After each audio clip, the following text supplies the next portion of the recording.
सर्वात आधी मी निरंजन डावखरे यांच्याकडे जाणार आहे। आज स्वबळाचा नारा ठाण्यामध्ये दिला गेलेला आहे आणि त्यानंतर महायुतीचं काय असा एक प्रश्न अर्थातच कुठेतरी सुरू झालाय। काय प्रतिक्रिया द्याल याबद्दल?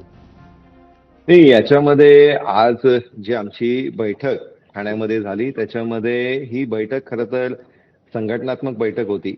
याच्यामध्ये शक्ती केंद्र प्रमुख, माजी नगरसेवक, त्याचबरोबर जिल्ह्याचे पदाधिकारी यांना बोलवून येणाऱ्या स्थानिक स्वराज्य संस्थेच्या निवडणुकीसाठी आपण काय तयारी केली पाहिजे, कुठल्या पद्धतीची तयारी केली पाहिजे, याच्यासाठी खऱ्या अर्थाने एक कार्यशाळा होती।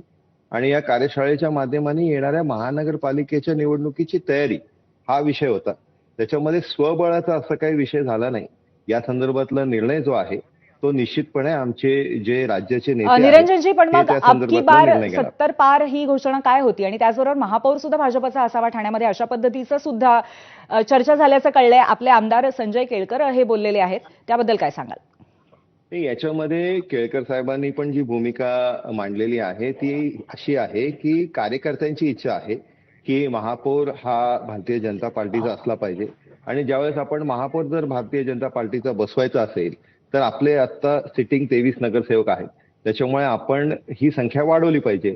आणि त्याच्यासाठी आपली तयारी कुठपर्यंत आहे तर आपली तयारी 70 पेक्षा जास्त सीट्सवर आपण लढू शकतो या पद्धतीची तयारी, किंवा 70 पेक्षा जास्त नगरसेवक आपले निवडून येऊ शकतात या पद्धतीची तयारी ही बूथवरती असली पाहिजे। त्याच्यामुळे या संदर्भातली आजच्या बैठकीमध्ये चर्चा ही कार्यकर्त्यांची भावना होती आणि ती भावना निश्चितपणे पक्ष विचाराधीन घेईल, पण या संदर्भातला सर्वस्वी निर्णय हा राज्याचे आमचे नेते घेतील।